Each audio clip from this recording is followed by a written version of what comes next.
Илеш районы муниципаль район хакимиятында гражданнарны кабул итү атнасы кысаларында Башкортстан Республикасы Курултайы депутаты Рамил Бахтизин чираттагы гражданнарны кабул итү уздырды.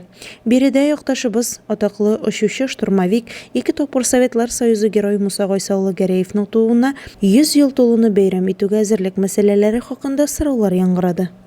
Шундай мәсьәлә килеп туды инде авылыбызның халкының үтенече һәм мөрәҗәгатен мен инде менә шушы форсатта сезгә җиткерәсем килә. Муса Гайсаулы Гәрәевнең тууына 100 ел бит инде, гасыр. Мин уйлыйм инде район күләмендә генә түгел, республика күләмендә дә зур чаралар үткәрелер дим. Ташишма авылында гына түгел, все-таки 5-6 яшына чаклы туып бездә яшәп киткән. Иләкше илдәгә дә килерләр дим.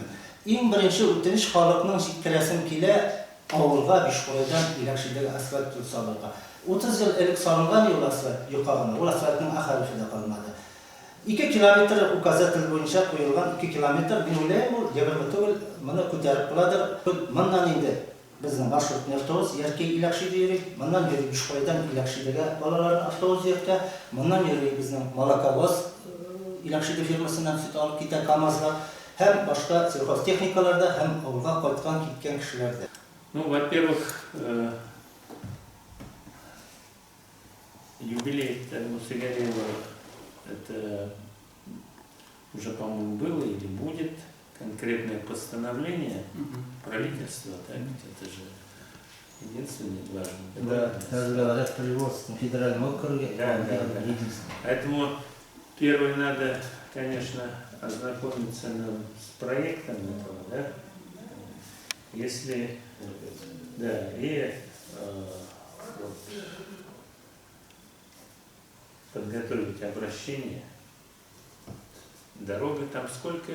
Бишкорайдан 2 километр. Бишкорайга бу безнең Чакмагышка китә анда юл, аңа чакры салынды былтыр.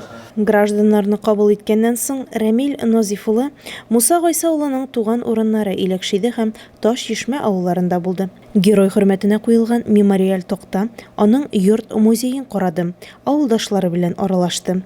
Шулай ук форсаттан файдаланып Иләкшедә авыл клубы һәм фельдшерлык-акушерлык пунктының торышы белән танышты. Күргәннәрдән соң Рамил Назифулы әлеге объектлар һичшиксез капиталь ремонтка мохтаҗ һәм бу зур эш фронтын безгә башкарырга кирәк дип дәлилләде.